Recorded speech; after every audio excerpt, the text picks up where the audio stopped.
jungle.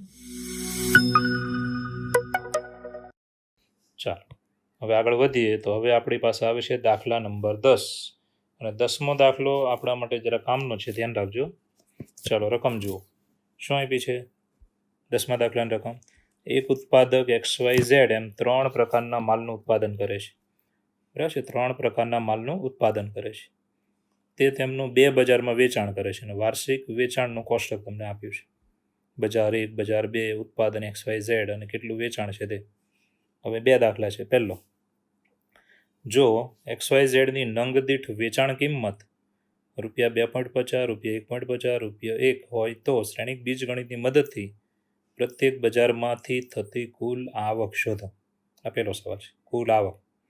અને બીજો સવાલ છે, જો ઉપરની 3 વસ્તુઓ, ધ્યાન આપજો, વસ્તુનો નંગ દીઠ ઉત્પાદન ખર્ચ ₹2, ₹1, ₹0.50 થતો હોય, આ જે ધ્યાન આપજો રૂપિયામાં આપેલું છે. તો આગળ વધીએ તો કુલ નફો શોધો. તો પહેલા દાખલામાં આવક મેળવવાની છે કુલ, અને બીજા દાખલામાં નફો મેળવવાનો છે, કેટલો નફો થાય તે. તો આપણને જે કોષ્ટક આપ્યું છે તેના પરથી એક શ્રેણિક મળશે, ધ્યાન આપજો. તે શ્રેણિક હું લખું છું. ચાલો, જે કોષ્ટક આપ્યું છે તેના પરથી શ્રેણિક બનાવી નાખીએ. ઓકે, તો ધ્યાન આપજો શ્રેણિક. ચાલો, શ્રેણિક એ બરાબર જે આપણે કોષ્ટક આપ્યું તેના પરથી આપણે શ્રેણિક લખીએ છીએ. 10,000,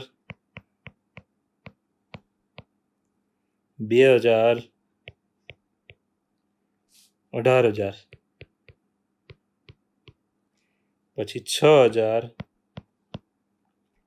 20,000 અને 8,000.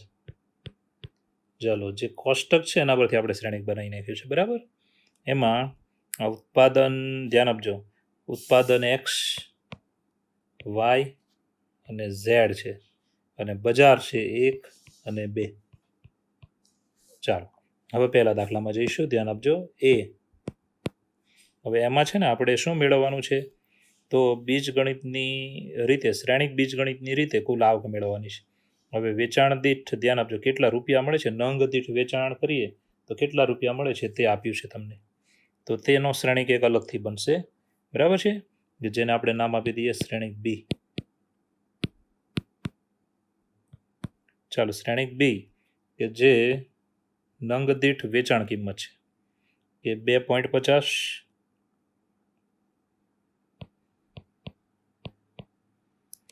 ચાલો પછી 1.50 અને પછી 1, એટલે 1.00. બરાબર છે. આ કયા નંગ દીઠ છે, તો X નંગ, ધ્યાન આપજો, Y નંગ, એમાં પ્રત્યેક નંગ દીઠ કિંમત આપી છે, ક્રમમાં જ છે. ઓકે, હવે ધ્યાન આપજો, આપણે આગળ વધીએ તો વેચાણ કિંમત એટલે એ અને બીનો ગુણાકાર. તો વેચાણ કિંમતમાં જઈએ છીએ, ધ્યાન આપજો, વેચાણ કિંમત ઇઝ ઇક્વલ ટુ A ગુણ્યા B. ચાલો, ગુણાકાર કરીએ બંનેનો. તો પહેલા શ્રેણિક એ 10,000, 2,000, 18,000. ચાલો પછી 6,000, 20,000, 8,000. ચાલો ગુણ્યા શ્રેણિક બી જે છે 2.50, 1.50 અને 1.00. ચાલો આ ગુણાકાર કરી નાખીએ તો ધ્યાન આપજો, બીજા શ્રેણિકમાં એક જ સ્તંભ છે જેને પહેલા શ્રેણિકની પહેલી હાર સાથે આપણે ગુણીશું. તો કેવું આવશે જુઓ જરાક, 10,000 ગુણ્યા 2.50 પ્લસ 2,000 ગુણ્યા 1.50. ચાલો પછી 18,000 પ્લસ 18,000 ગુણ્યા 1.00. આવી રીતે. ચાલો હવે બીજા શ્રેણિકનો સ્તંભ છે અને પહેલા શ્રેણિકની બીજી હાર વડે ગુણીએ છીએ. તો બીજી હાર વડે ગુણીએ, 6,000 ગુણ્યા 2.50. ચાલો 20,000 ગુણ્યા 1.50 8000 ગુણ્યા 1.00. ચાલો હવે આ ગુણાકાર કરી નાખીએ તો આપણને મળશે, ધ્યાન આપજો. ચાલો પહેલો ગુણાકાર કરશો એટલે સીધી વાત છે કે 25,000 પ્લસ 3,000, 15 2 30, અને આ તો 18,000 છેલ્લે એમનેમ રહેશે, ગુણાકારમાં 1 છે એટલે 18,000. ચાલો બીજો ગુણાકાર કરી નાખીએ બીજી હારમાં, તો 15,000 પ્લસ ચાલો 30,000, 15 2 30 એટલે 30,000, અને છેલ્લે 8,000 એમનો. ચાલો હવે આ સરવાળો કરી નાખવાનો, ધ્યાન આપજો. સરવાળો કરીએ તો તમે જાણો જ છો, 18 19 20 21 25 અને 21 46,000. પછી 15 ને 30 40 ને 45, 45 ને 8 53. ચાલો 53,000. તો આ રીતે આપણને, ધ્યાન આપજો, આ જવાબ મળ્યો. આના પરથી ફાઇનલ જવાબ આવું લખવાનો. માટે ધ્યાન આપજો, આપણો સવાલ શું હતો કે કુલ આવક શોધો. તો બજાર 1માંથી કુલ આવક કેટલી થશે, તો આ પ્રમાણે આવશે, ધ્યાન આપજો. બજાર 1માંથી કુલ આવક, ચાલો બજાર 1માંથી કુલ આવક થઈ 46,000 રૂપિયા, અને ચલો બજાર 2માંથી કુલ આવક જે છે 53,000 રૂપિયા. હવે આ બંને આવક છે, ધ્યાન આપજો, એનું ટોટલ કરીએ એટલે આપણને વેચાણ કિંમત મળશે. માટે કુલ વેચાણ કિંમત, ચાલો કુલ વેચાણ કિંમત is equal to 46,000 plus 53,000 is equal to 99,000 રૂપિયા. તો કુલ વેચાણ કિંમત એ આપણો જવાબ થયો. તો આ પહેલો દાખલો હતો. શું કર્યું જરા એકવાર ફરી વાર જોઈ લો. પહેલાં તો તમને જે કોષ્ટક આપ્યું છે તેનો શ્રેણીકીય બનાવ્યો. પછી પહેલા સવાલમાં જઈએ તો એમાં જે પ્રત્યેક એક્સ, ધ્યાન આપજો, પ્રત્યેક એક્સ દીઠ, એક્સ એટલે એક્સ વસ્તુનું ઉત્પાદન થાય છે, વાય વસ્તુનું ઉત્પાદન થાય છે, તો નંગ દીઠ એક્સ વસ્તુમાં 1 નંગ 2 નંગ એમ નંગ આવશે, જે એક્સમાં આવશે. વાયમાં પણ જુદા જુદા નંગ હોય છે, ધ્યાન આપજો. તો એક નંગની વેચાણ કિંમત 2.50, એ રીતે વાયમાં પ્રત્યેક નંગની વેચાણ કિંમત 1.50, ઝેડમાં એ રીતે, બરાબર છે, 1. તો હવે એનો શ્રેણિક બી બનાવવાનો. હવે વેચાણ કિંમત માટે એ ગુણ્યા બી કરવાનું. આ રીતે તમે ગુણાકાર કરશો એટલે તમને બજાર 1માંથી કુલ આવક કેટલી થશે કે તમે XYZ તમારા ઉત્પાદન જે હતા XYZ તેને વેચ્યા પહેલા બજારમાં, તો આવક થઈ 46,000 રૂપિયા. અને XYZ જે ઉત્પાદન હતા તેને બીજા બજારમાં વેચો છો ત્યારે આવક થાય 53,000 રૂપિયા. માટે કુલ વેચાણ કિંમત બરાબર બંને બજારમાંથી થયેલી આવકનો સરવાળો, જે છે 99,000 રૂપિયા. ઓકે. હવે બીજો સવાલ એવો છે આપણો કે XYZ જે આપણે ઉત્પાદન કર્યું છે એમાં એની અંદર નંગ દીઠ ખર્ચ તમને આપ્યો છે, તો આપણે નફો મેળવવાનો છે. તો આપણે કુલ પડતર કિંમત પહેલાં લાવવી પડશે, અને આવકમાંથી પડતર કિંમતને બાદ કરી નાખો, બરાબર છે, એટલે આપણને નફો મળે. તો આપણો બી એટલે બીજો દાખલો છે. એમાં જે ખર્ચ છે તેનો શ્રેણિક આપણે અલગથી બનાવવો પડશે. તો ધ્યાન આપજો, ખર્ચના શ્રેણિકને હું નવું નામ આપીશ સી. ચાલો ખર્ચ જે તમને આપ્યો છે, ધ્યાન આપજો, 2 1 અને છેલ્લું છે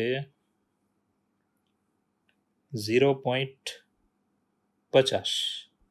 ચાલો 0.50 છેલ્લું, એટલે 0.5 લખો તો પણ ચાલે. ચાલો હવે ખર્ચ બરાબર, ચાલો શ્રેણિક એ ગુણ્યા સી કરવાનું. ચાલો શ્રેણિક એ જે છે 10,000, 2,000, 18,000. ચલો બીજી હાર 6,000, 20,000 અને 8,000 ગુણ્યા શ્રેણિક 210.5. ચાલો હવે આનો ગુણાકાર કરી નાખીએ છીએ, ધ્યાન આપજો. તો ઇઝ ઇક્વલ ટુ, ચાલો 10,000 ગુણ્યા 2, 10,000 ગુણ્યા 2 પ્લસ 2,000 ગુણ્યા 1 પ્લસ 18,000 ગુણ્યા 0.5. ચાલો હવે બીજી હાર લેવાની પહેલા શ્રેણિકની. તો 6,000 ગુણ્યા 2 પ્લસ 20,000 ગુણ્યા 1 પ્લસ 8,000 ગુણ્યા 0.5. ચાલો સાદરૂપ આપી દઈશું. તો 10,000 ગુણ્યા 2 એટલે 20,000 પ્લસ, ચાલો 2,000 ગુણ્યા 1 એટલે 2,000, 18,000 ગુણ્યા 0.5 એટલે 9,000. ચાલો બીજી હારમાં 6 2 12, 12,000, 20,000 ગુણ્યા 1 એટલે 20,000 પ્લસ 8,000 ગુણ્યા 0.5 એટલે 4,000. ચાલો ટોટલ કરી નાખીએ. 20 ને 9 29,000 ને એમાં 2,000 ઉમેરી દો એટલે 31,000. ચાલો 12,000, 20,000 એટલે 32,000 ને 4 કેટલા થયા? 36,000.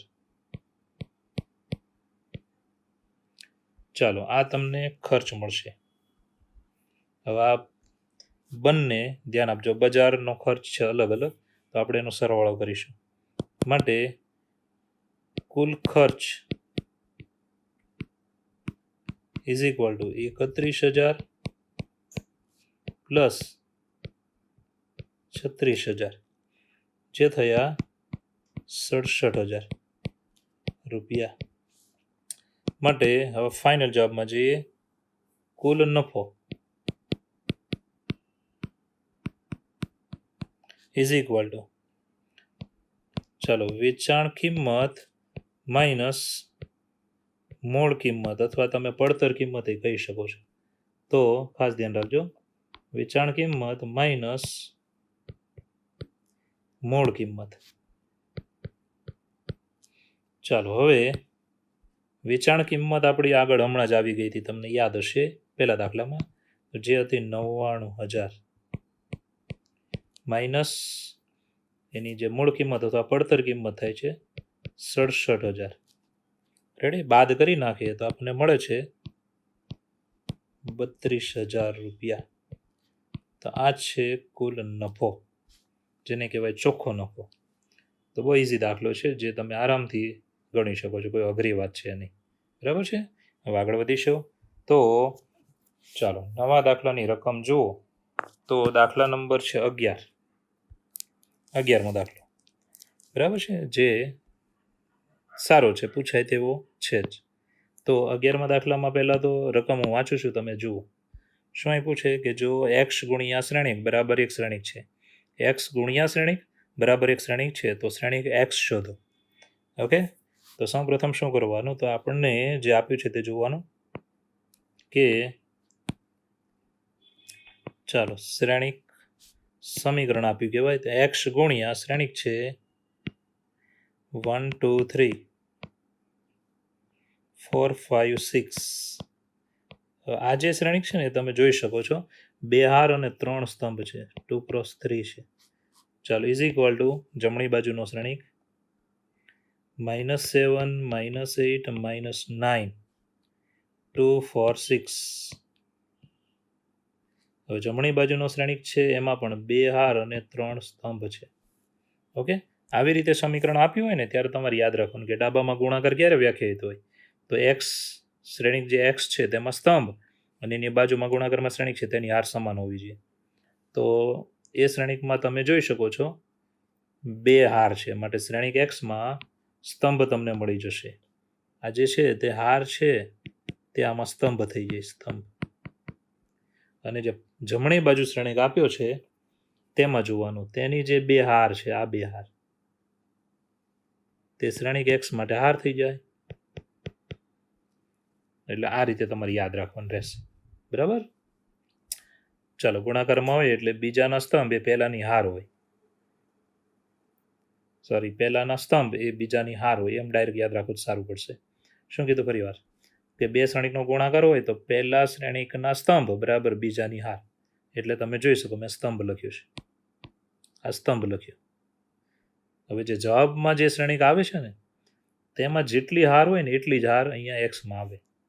બરાબર છે? આટલું જરાક યાદ રાખજો. ઓકે, ચાલો, હવે આપણે આના પરથી નક્કી થઈ ગયું કે માટે કે x 2 ક્રોસ 2 શ્રેણિક થશે.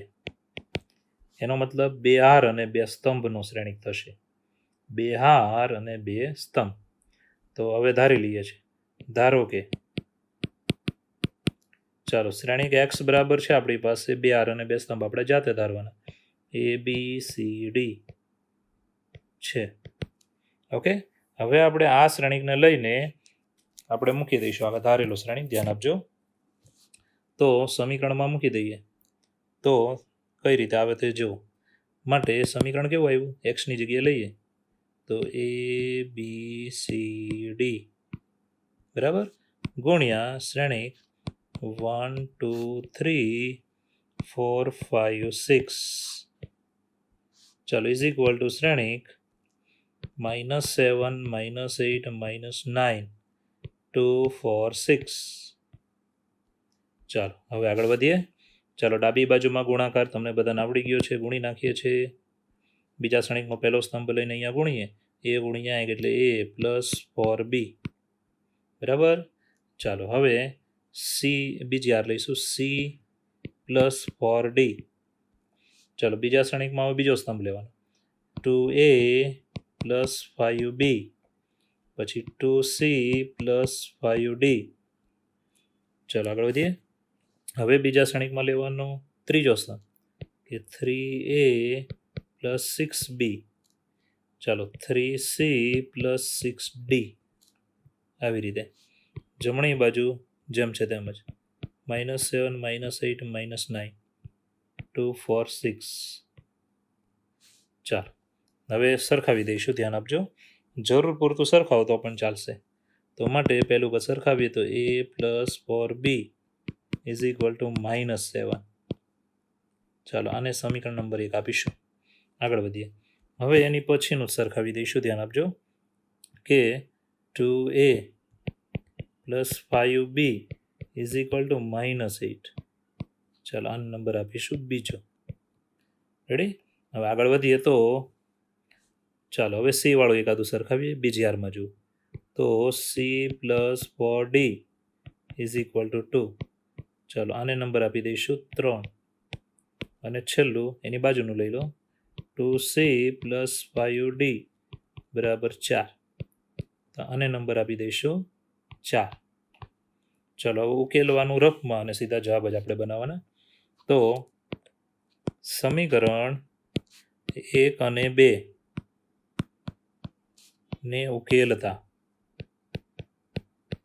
ચાલો, સમીકરણ 1 અને 2 ને જો ઉકેલશો તો a બરાબર 1 આવશે. બરાબર? અને b ની વાત કરીએ, ચાલો, a બરાબર 1 અને b બરાબર આવશે -2. b બરાબર -2.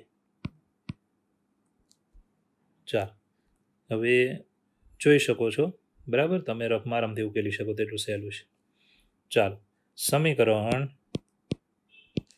3 અને 4 ને ઉકેલતા, ચાલો, રફમાં ઉકેલીને આપણે જવાબ મેળવવાનો. c બરાબર આપણને મળશે 2 અને d બરાબર આપણને મળશે 0. ચાલો, c બરાબર 2 અને d બરાબર 0. ચાલો, આગળ વધીએ. હવે ચારેય કિંમત મળી ગઈ છે તો ફાઇનલ જવાબ લખવાનો કે આમ શ્રેણિક x બરાબર, ચાલો, જે કિંમત મળી તે અહીંયા મૂકી દેવાની, એ બરાબર 1, બી બરાબર -2, સી બરાબર 2 અને ડી બરાબર 0. તો આ થઈ જાય આપણો જવાબ. ચાલો પહેલેથી એકવાર જોઈ લો, શરૂઆતમાં જે લખ્યું તે તમને આવડવું જોઈશે. ઓકે, શું યાદ રાખવાનું કીધું જરા ધ્યાન આપજો. એક્સ ગુણ્યા શ્રેણિક બરાબર શ્રેણિક છે, તો તમારે જોવાનું કે આ જે ડાબી બાજુનો શ્રેણિક છે એમાં 2 સ્તંભ છે, માટે ધ્યાન આપજો. ડાબી બાજુનો શ્રેણિક છે એક્સ, એમાં 2 સ્તંભ આવશે. કેમ 2 સ્તંભ આવશે? એનું કારણ છે કે એની સાથે ગુણાકારમાં જે શ્રેણિક છે એમાં હાર કેટલી છે? 2. હવે 2 હાર છે માટે અહીંયા સ્તંભ થઈ જાય 2. ચાલો, શ્રેણિક એક્સમાં હાર કેટલી આવે? તો જમણી બાજુના શ્રેણિકની હાર લેવાની, બરાબર છે. એની 2 હાર છે તો એક્સમાં પણ 2 હાર જ આવશે. તો બંનેનું પહેલું પદ લેવાનું, બરાબર છે, યાદ રાખજો. તો શ્રેણિક એક્સમાં 2 હાર અને 2 સ્તંભ આવશે. ચાલો, ધારી લીધો શ્રેણિક એક્સ મેં ધારી લીધો. હવે એને સમીકરણમાં મૂકી દેવાનો. ઓકે, હવે ડાબી બાજુમાં ગુણાકાર કરવાનો. ગુણાકાર થઈ ગયા પછી સરખાવી દેવાનું કે પહેલું બીજું, બરાબર. પછી આ બંને સરખાવ્યા હતા આપણે, પછી આ 2 સરખાવ્યા હતા. 4 સમીકરણ મળશે. હવે એને ઉકેલવાના, ધ્યાન આપજો, લોપની રીતે પણ રફમાં. એટલે તમને મળી જશે, ધ્યાન આપજો, એ, બી, સી અને ડી 4 શ્રેણિકમાં મૂકી દો એટલે શું આવી જાય? જવાબ. તો આટલો ઇઝી દાખલો છે જે તમે જોઈ શકશો, બરાબર છે. હવે આવે છે દાખલો.